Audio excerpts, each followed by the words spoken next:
Molt bé, moltes gràcies, Pau, per les teves paraules. M'ha agradat molt diverses de les coses que has dit, entre elles el tema del foc. Crec que el repetiré en alguna ocasió, et citaré. I també la importància de fer-nos bones preguntes.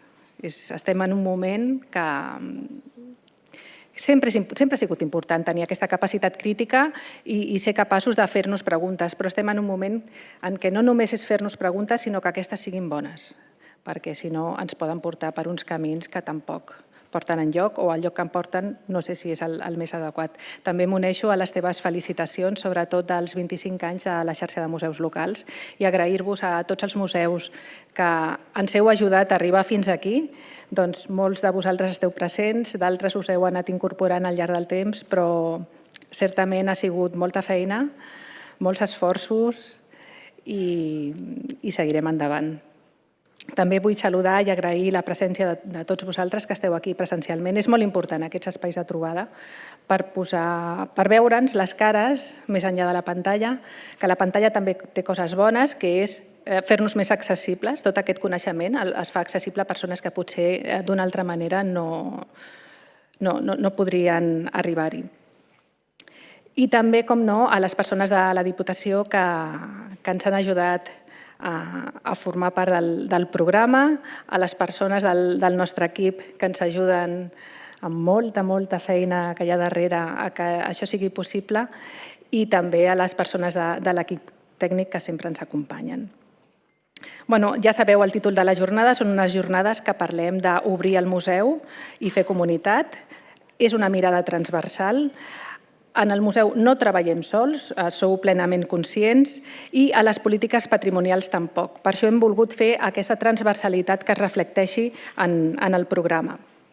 Aquestes jornades són un espai per compartir experiències de tot tipus, totes les que fem, compartir les mirades que tenim i continuar pensant des de la pràctica professional el present i el futur dels nostres museus.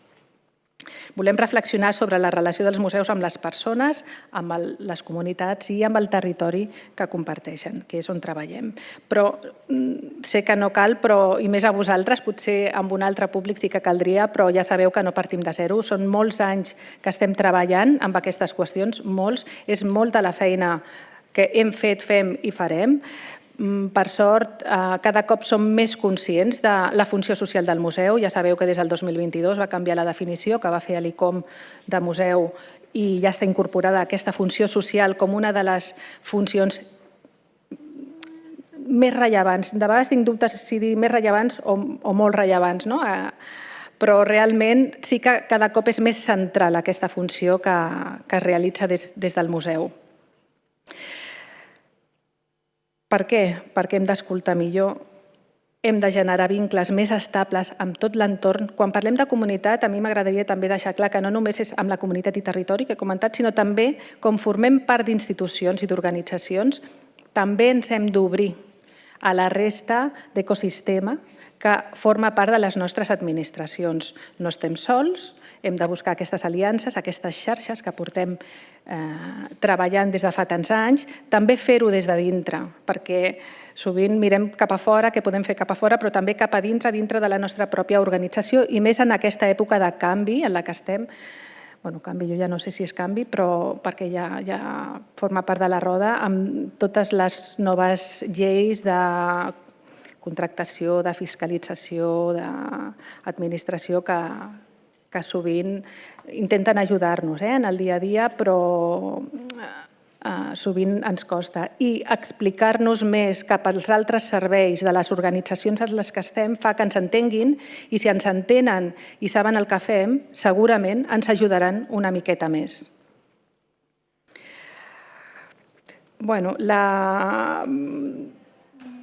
Jo crec que ja ara dono pas a l'Ismael Blanco perquè si no ja entrem en el món de les opinions i la veritat és que tinc moltes ganes d'escoltar el que ens ha de dir l'Ismael Blanco, que és investigador de l'Institut de Govern i Polítiques Públiques i catedràtic de Ciència Política a la Universitat de Barcelona.